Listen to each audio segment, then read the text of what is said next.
11월 중간선거를 앞둔 대통령이 평화를 외치기는커녕 오히려 전쟁을 멈추지 않겠다고 선언했습니다.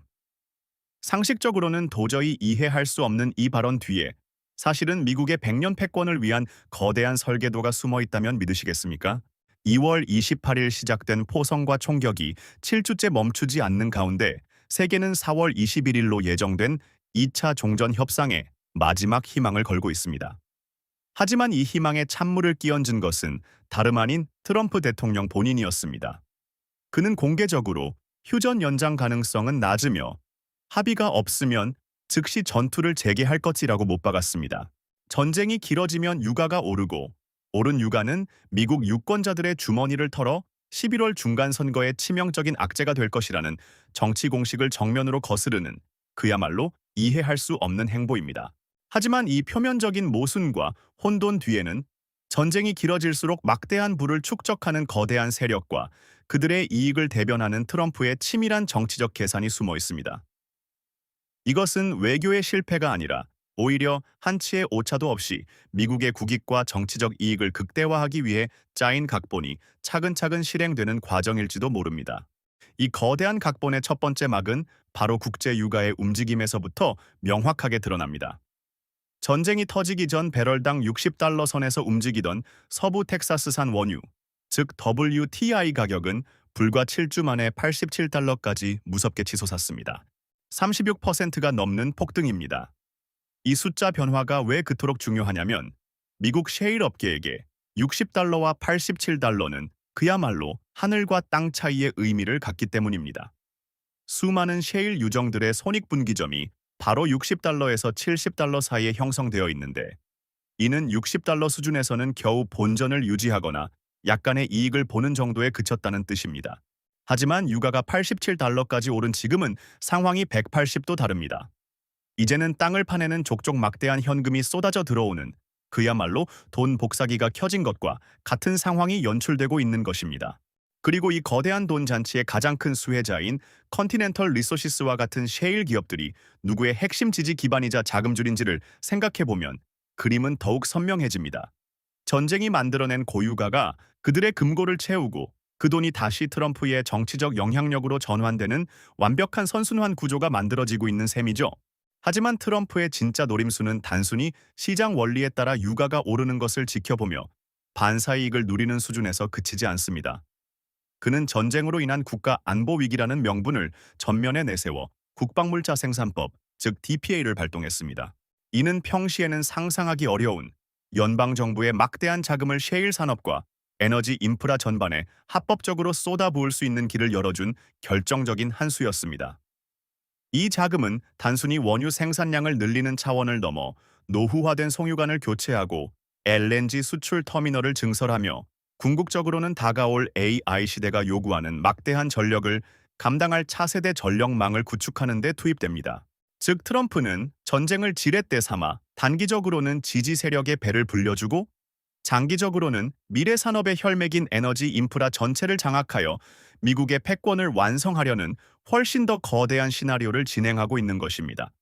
하지만 유가 상승은 당장 미국 서민들의 주유비 부담으로 이어져 선거에 불리할 텐데 이 명백한 정치적 리스크는 어떻게 해결하려는 걸까요? 바로 이 지점에서 트럼프의 두 번째 노림수, 즉 11월 중간선거 승리를 위한 거대한 정치적 설계가 모습을 드러냅니다. 언뜻 보기에 지금의 강경 일변도 정책은 지지층 결집에는 유리할지 몰라도 갤런당 4달러를 넘어선 휘발유 가격 때문에 중도층의 표심을 잃는 자충수처럼 보입니다. 하지만 이것은 마지막 한 수를 위한 치밀한 포석에 가깝습니다. 현재의 강경책은 어디까지나 핵심 지지층을 향한 메시지, 즉 나는 이렇게 이란에 강하게 맞서는 지도자라는 것을 확실하게 보여주며 내부 결속을 다지는 과정입니다. 진짜 승부수는 선거가 임박한 가을에 던져집니다. 트럼프가. 그리고 있는 시나리오는 바로 가을의 기적입니다. 전쟁을 여름 내내 끌고 가면서 강한 지도자의 이미지를 확고히 다지고 지지 세력인 에너지 업계의 이익을 충분히 보장해준 뒤 중간 선거가 코앞으로 다가온 9월이나 10월 결정적인 순간에 극적으로 평화 협상을 타결하는 그림입니다. 이렇게 되면 트럼프는 이란을 힘으로 굴복시킨 강한 대통령이라는 이미지와 전쟁을 끝내고 평화를 가져온 해결사라는 이미지를 동시에 거머쥘 수 있게 됩니다. 이 전략의 활용점정은 바로 유가입니다. 선거 기간 내내 공화당의 발목을 잡던 높은 휘발유 가격이 평화협상 타결과 동시에 안정세로 돌아설 것이기 때문입니다. 투표소로 향하는 유권자들의 머릿속에 트럼프가 전쟁을 끝내서 주유비가 싸졌다는 가장 신선하고 강력한 기억을 심어주는 것. 이것이야말로 트럼프가 노리는 최고의 선거 전략입니다.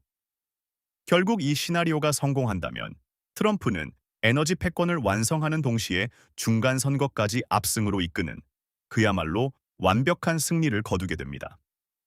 에너지 세력의 막대한 후원과 유권자들의 압도적인 지지를 모두 손에 넣는 것입니다.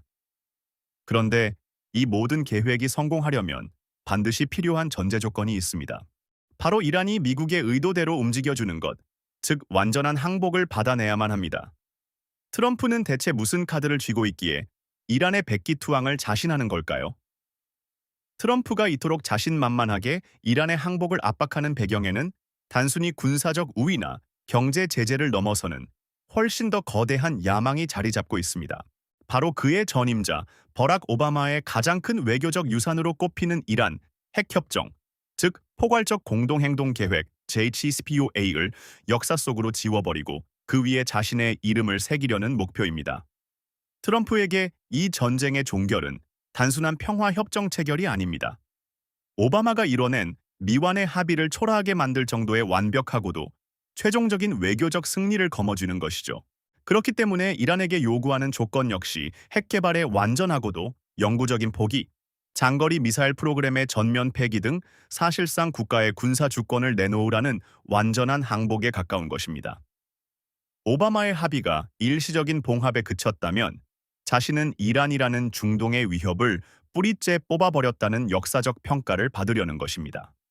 그렇다면 현실적으로 이란이 이런 굴욕적인 조건을 받아들일 리가 없는데 트럼프는 대체 무엇을 믿고 이런 강수를 두는 것일까요? 바로 이란의 경제적 생명줄, 전 세계 원유 해상 수송량의 3분의 1이 지나는 호르무즈 해협을 미 해군이 사실상 완벽하게 장악하고 있기 때문입니다. 현재 미 해군 함정들이 이 해협을 빈틈없이 에워싸고 이란의 유조선이 단 한 척도 빠져나가지 못하도록 옥죄고 있습니다. 이는 단순한 무력 시위를 넘어 이란의 주 수입원인 석유 수출기를 물리적으로 틀어막아 국가 경제의 숨통을 끊어버리는 가장 강력한 압박 카드입니다. 이란 입장에서는 하루하루 피가 마르는 상황일 수밖에 없습니다. 협상 테이블을 박차고 나가는 순간 국가는 파산으로 직행할 것이고 그렇다고 불리한 협상을 계속하자니 국가의 미래를 담보 잡히는 진퇴양난에 빠진 것입니다. 바로 이 호르무즈 해협 봉쇄라는 목줄이 있기에 트럼프는 이란이 아무리 고통스러워도 협상 테이블에서 이탈하지 못할 것이라 확신하고 있습니다. 이 강력한 지렛대를 이용해 이란의 항복을 받아내고 이를 통해 자신의 이름을 역사에 길이 남길 세기의 외교 업적으로 포장하려는 거대한 그림을 그리고 있는 것입니다. 에너지, 선거, 역사적 업적이라는 세 마리 토끼를 모두 잡기 위한 트럼프의 거대한 설계도를 확인했습니다. 이 판 위에서 실제로 돈을 버는 플레이어들은 정확히 누구일까요? 셰일 업계라는 막연한 단어 뒤에 숨어있는 진짜 수혜자들의 명단을 구체적으로 살펴보겠습니다. 가장 먼저 이 전쟁의 과실을 독차지하는 세력은 단연 미국 셰일 업체들입니다. 두 번째 수혜자는 미국의 에너지 수출 기업들입니다. 이란이 보복 공격으로 카타르의 핵심 LNG 시설을 타격하면서 전 세계 LNG 공급량의 17%가 하루아침에 증발해버렸습니다. 이 거대한 공백을 비집고 들어간 것이 바로 미국산 LNG입니다. 에너지 안보에 비상이 걸린 유럽과 아시아 국가들은 앞다투어 미국과 장기 공급 계약을 체결하기 위해 줄을 서고 있으며 이는 단순히 단기적인 이익을 넘어 향후 수십 년간 이어질 에너지 패권의 주도권을 미국이 거머쥐게 되었음을 의미합니다. 마지막으로 보이지 않는 곳에서 가장 큰 잔치를 벌이고 있는 세력은 바로 정유사들입니다. 이들은 원유 가격이 오르는 것보다 훨씬 더 가파르게 휘발유나 경유 같은 석유 제품 가격을 올리면서 막대한 차익을 남기고 있습니다. 흔히 크랙 스프레드라고 불리는 이 정제 마진이 불과 몇 달 사이에 3배 가까이 폭등하면서 정유사들은 그야말로 역사상 유례없는 수준의 이익을 기록하는 중입니다. 원자재인 원유를 사오는 비용보다 최종 제품을 파는 가격이 훨씬 더 크게 뛰니 말 그대로 숨만 쉬어도 돈이 복사되는 상황에 놓인 것입니다. 결국 이 세 그룹, 즉 셰일 업체와 에너지 수출 기업, 그리고 정유사에게는 유가가 배럴당 80달러에서 90달러 사이를 유지하는 적당히 긴 전쟁이야말로 최상의 시나리오인 셈입니다. 전쟁이 너무 빨리 끝나 유가가 폭락해서도 안 되고 반대로 통제 불가능할 정도로 치솟아 세계 경제를 파탄내서도 안 되는 이 절묘한 황금 구간에서 이들의 이익은 극대화됩니다. 이처럼 거대한 자본과 정치 권력이 얽혀 판을 짜고 있는 상황에서 개인 투자자는 어떻게 살아남아야 할까요? 이 위험한 게임에서 돈을 잃지 않고 기회를 잡기 위해 우리가 반드시 감시해야 할 핵심 지표는 무엇일까요? 그렇다면 우리는 무엇을 봐야 할까요? 이 복잡한 판 위에서 길을 잃지 않기 위해 투자자가 손에 쥐어야 할 나침반은 크게 세 가지로 요약할 수 있습니다. 가장 먼저 주목해야 할 것은 바로 서부 텍사스산 원유, 즉 WTI 유가의 움직임입니다. 특히 배럴당 80달러에서 90달러라는 특정 가격 구간을 예리하게 관찰해야 합니다. 이 숫자는 단순한 가격이 아니라 미국 에너지 세력에게는 순이익이 극대화되는 최적의 지점이자 동시에 트럼프가 정치적 부담을 느끼지 않고 인플레이션을 용인할 수 있는 심리적 마지노선이기 때문입니다. 따라서 유가가 이 황금 구간 안에서 안정적으로 움직이는지 혹은 위나 아래로 이탈하려는 조짐을 보이는지가 현재 시나리오가 유지되고 있는지를 판단하는 가장 직관적인 신호등이 될 것입니다. 두 번째 나침반은 숫자가 아닌 언어에 숨어 있습니다. 바로 휴전 협상의 결과와 그 과정에서 오가는 양측의 발언 수위입니다. 협상이 타결되었는지 결렬되었는지라는 단순한 사실보다 더 중요한 것은 트럼프와 이란 측이 서로를 향해 어떤 단어를 선택하고 어떤 뉘앙스를 풍기는지입니다. 만약 여전히 강경하고 날선 발언이 오간다면 아직은 판을 깨지 않고 현재의 긴장 상태를 유지하겠다는 뜻으로 해석할 수 있습니다. 하지만 어느 순간부터 유화적인 제스처나 긍정적인 언어가 흘러나오기 시작한다면 그것이 바로 중간 선거를 겨냥한 가을의 기적 시나리오가 본격적으로 시작되는 타이밍을 알리는 신호탄일 수 있습니다. 마지막 세 번째 지표는 단기적인 유가나 말의 성찬을 넘어 이 거대한 계획의 장기적인 수혜자를 가려내는 핵심 열쇠입니다. 바로 국방물자 생산법, DPA에 근거한 연방 자금이 실제로 집행되는지 여부를 추적하는 것입니다. 대통령이 법을 발동하고 자금 지원을 발표하는 것은 정치적 선언에 불과할 수 있습니다. 진짜 돈의 흐름은 그 발표된 자금이 어떤 에너지 인프라 관련 기업의 계좌에 구체적으로 입금되는 순간부터 시작됩니다. 이 흐름을 끈질기게 추적해야만 전쟁의 안개 속에서도 흔들리지 않고 AI 시대의 전력망 구축이라는 더 큰 그림의 진짜 주인공이 될 기업을 남들보다 먼저 찾아낼 수 있습니다. 결국 유가라는 현재 상태, 협상 언어라는 타이밍, 그리고 DPA 자금이라는 장기적 흐름, 이 세 가지를 종합적으로 관찰할 때 비로소 트럼프의 숨겨진 의도와 시장의 거대한 물줄기를 읽어낼 수 있는 것입니다. 이 세 가지 나침반을 통해 시장의 방향을 가늠할 수 있습니다. 하지만 모든 계획에는 변수가 따르기 마련입니다. 만약 트럼프의 시나리오가 예상치 못하게 틀어지거나 전쟁이 통제 불능 상태에 빠진다면 어떤 최악의 리스크들이 우리를 기다리고 있을까요? 물론 이처럼 정교하게 설계된 시나리오에도 언제나 그림자는 존재합니다. 만약 트럼프의 계획이 어긋나거나 전쟁이 통제 불능 상태로 빠져든다면 투자자들은 상상 이상의 치명적인 리스크에 직면하게 될 것입니다.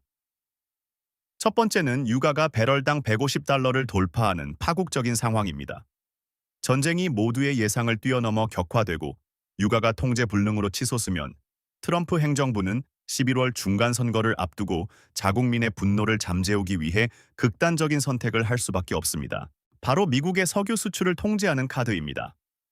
이는 셰일 업체들의 수익을 극대화하려던 전쟁의 목적 자체를 뒤흔드는 치명적인 역풍이 됩니다. 아무리 국제 유가가 높아도 수출길이 막히면 미국 내에 갇힌 원유는 가격이 폭락할 수밖에 없고 이는 셰일 업계의 수익성을 정면으로 강타하게 됩니다. 두 번째 리스크는 전쟁이 끝난 뒤에도 높은 에너지 가격이 장기화되는 것입니다. 설령 극적인 평화 협상이 타결되더라도 전쟁으로 파괴된 중동의 에너지 시설과 글로벌 공급망이 하루아침에 복구되지는 않습니다. 전문가들은 그 복구 시점을 빨라야 2026년 이후로 보고 있는데 이는 곧 전쟁이 끝나도 최소 2년 이상 고유가 시대가 고착화될 수 있다는 의미입니다. 특히 우리 한국 경제는 유가 상승과 원달러 환율 상승이라는 이중 압박에 그대로 노출되는 최악의 상황에 놓일 수 있습니다. 에너지 전량을 수입에 의존하는 우리나라는 유가가 오르면 그만큼 더 많은 달러를 지불해야 해서 경상수지에 부담이 생깁니다. 그런데 글로벌 위기 상황은 안전자산인 달러의 가치를 끌어올려 환율까지 상승시키는 경향이 있습니다. 결국 더 비싸진 기름을 더 비싸진 달러로 사와야 하는 이중고에 시달리며 수입 물가 폭등과 경상수지 악화라는 두 개의 폭탄을 동시에 맞게 되는 것입니다. 마지막으로 개인 투자자들에게 가장 직접적인 위협은 2014년의 악몽이 재현될 수 있다는 점입니다. 전쟁 프리미엄에 대한 기대로 너도 나도 에너지 관련 ETF에 자금이 몰려들었다가 예상치 못한 순간에 평화 협상이 타결되고 미국의 셰일 생산량까지 시장에 쏟아져 나오면 어떻게 될까요? 전쟁 프리미엄은 순식간에 사라지고 시장은 공급 과잉 상태로 돌변하며 유가는 수직으로 추락할 수 있습니다. 2014년 당시에도 많은 개인 투자자들이 유가 하락에 베팅했다가 혹은 고점에서 추격 매수했다가 막대한 손실을 입었던 역사를 우리는 똑똑히 기억해야 합니다. 결국 트럼프의 거대한 설계는 수많은 리스크를 내포한 외줄타기와 같습니다. 투자자는 표면적인 평화 분위기나 전쟁 공포에 휩쓸리지 말고 그 이면에 있는 진짜 구조를 이해하고 최악의 시나리오까지 대비해야만 살아남을 수 있을 것입니다. 도움이 되셨다면 구독과 좋아요 부탁드립니다.